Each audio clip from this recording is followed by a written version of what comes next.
Casi un centenar de personas asistieron a la conferencia del ciclo puesto en marcha por las bodegas Williams & Humber.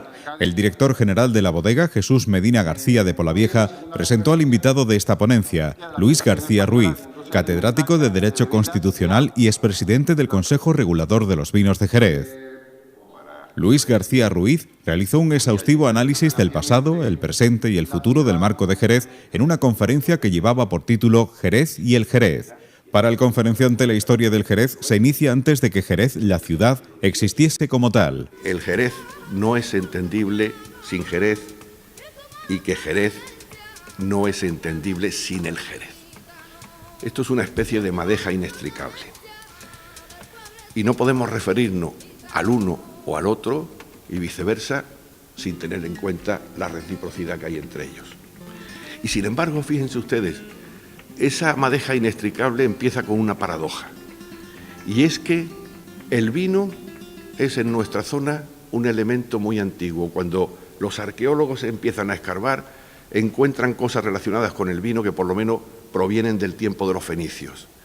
En cambio, cuando los arqueólogos empiezan a escarbar en Jerez, es muy difícil encontrar vestigios anteriores a la dominación árabe. En un exhaustivo recorrido histórico, García Ruiz habló del papel de los árabes y los almohades en la transformación de la ciudad y cómo en la época de la conquista de la ciudad por Alfonso X el Sabio en 1264 ya se conoce la existencia de 21 bodegas en una época, por cierto, en la que el vino de Jerez no era precisamente barato. Este recorrido por la historia incluye también la presencia del Jerez en el suministro a las flotas fletadas en busca del Nuevo Mundo, o cómo el vino de Jerez se pone de moda entre la corte de los Tudor. Y como no, el conferenciante hizo también referencia a los grandes publicistas con los que contaba el vino de Jerez en aquellos años, desde los piratas hasta los grandes de la literatura como Shakespeare. Para que el Jerez ya desde entonces empezara a tener a los mejores publicistas. El más notorio de ellos fue William Shakespeare, todo el mundo lo sabe, por lo menos todo el mundo en Jerez. Por eso William Shakespeare tiene aquí una estatua, aunque sea una estatua modesta, en el Parque González Ontoria, que cita al Jerez en al menos media docena de sus obras, y la palma se la lleva la obra Enrique IV con el célebre monólogo de Falstaff. En España el elenco es impresionante: el Duque de Rivas, Palacio Valdés, Pérez Galdós, Pedro Antonio de Alarcón, Núñez de Arce, Zorrilla, Espronceda. Fuera de nuestras fronteras, que le voy a decir a ustedes, Alejandro Dumas, Víctor Hugo, Lord Byron, Washington Irving, etcétera, etcétera. Pero eso, que fue algo muy propio de la eclosión de Jerez en el siglo XIX, no disminuyó en el siglo XX. En el siglo XX tenemos también publicistas extraordinarios. Ahí está Pablo Neruda y sus preciosas frases sobre el Jerez, o bien Somerset Maugham cuando nos califica en todo el mundo anglosajón como el Jerez, bebida civilizada. Para García Ruiz, el binomio cosecheros y extractores en el siglo XVII es el punto de partida para la aparición, un siglo más tarde, del vino de Jerez moderno y de la caracterización de Jerez como ciudad eminentemente bodeguera. Ese binomio, cosecheros, extractores, va a producir un siglo más tarde la gran transformación del Jerez y de Jerez, y dará lugar al Jerez de la época moderna. En este sentido, hay que destacar la afirmación del conferenciante cuando señala que la crianza biológica sobre el velo de flor y el sistema de criaderas y soleras son dos aportaciones monumentales de Jerez a la enología mundial. Crianza biológica bajo velo de flor y sistema de criaderas y soleras son dos aportaciones fundamentales, monumentales, de Jerez a la enología mundial. Monumentales. Estamos acostumbrados a ellas y nos parecen cosas ordinarias, pero son extraordinarias. Yo a veces me pregunto qué fama tendrían estos dos milagros enológicos si en vez de producirse en un país como este, se hubiesen producido, por ejemplo, en un país como Francia. Para García Ruiz, son estas circunstancias en las que colocan a Jerez en la rampa de la economía capitalista, caracterizada por el valor añadido. Y en el Jerez del XIX ese valor añadido fue el Jerez, un vino que era entonces 6 veces más rentable que el de nuestros días. Esta transformación se reflejaría en la ciudad, en su aspecto social, territorial y en el plano económico, con la aparición junto a las bodegas de una potente industria auxiliar y la existencia de una clase empresarial muy adelantada a su época. En presencia de una clase empresarial muy adelantada a su época. Las primeras cosechadoras a vapor que se vieron en el campo español. La primera caja de ahorro de España. Un banco que emitía moneda, aunque luego tuvo que cerrar cuando se creó el Banco de San Carlos y luego el Banco de España. Tras Madrid, Madrid-Aranjuez o Barcelona, Barcelona-Mataró, Jerez, con Jerez el Trocadero, tercer ferrocarril de España, 1854, solamente 3 años después del primero de Madrid-Aranjuez. La ciudad formará parte también del reducido grupo de ciudades pioneras en tener agua corriente, y lo que alguna gente no sabe, es la primera ciudad de España, primera, en 1890, que tiene luz eléctrica en las calles. La primera ciudad de España. Se trata, en definitiva, de una burguesía cosmopolita e ilustrada que, como no pertenece a la nobleza, no tiene más remedio que convertirse en aristocracia de mérito en los 3 planos, el agrícola, el industrial y el comercial, en que durante más de un siglo se sustentará la economía de la ciudad.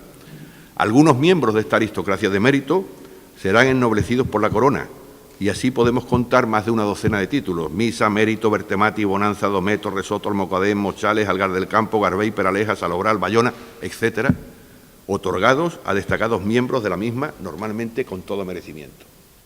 Respecto a la situación actual, García Ruiz señaló al término de su exposición los factores que a su juicio han propiciado el declive, así como un cierto desánimo en el sector del vino de Jerez, y desveló algunas soluciones como el poner el foco de atención en el valor añadido de estos vinos.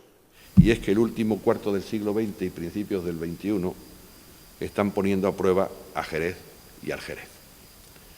A estas alturas de mi intervención no puedo extenderme en los motivos y las circunstancias de un declive que es objeto de gran preocupación y, lo que es peor, de un cierto desánimo parcialmente corregido en los 3 últimos años. Pero telegráficamente puedo mencionar una serie de factores, aunque sea de forma desordenada. El Jerez, que fue la especie por donde el género vino entró en la modernidad, sufre hoy el paso del tiempo y, por ser un clásico entre los clásicos, es percibido, sin embargo, como una antigüedad, como una bebida de anteriores generaciones, como un old-fashioned drink. Los milagros enológicos que condujeron a desarrollar el Jerez actual y a potenciarlo frente a otros vinos se han convertido ahora en el otro filo de la navaja, con un efecto boomerang. Es decir, la homogeneización continuada en el tiempo como consecuencia de la crianza bajo velo de flor y el sistema de criaderas y soleras impide renovar en cada cosecha el mensaje del producto y la ilusión del consumidor.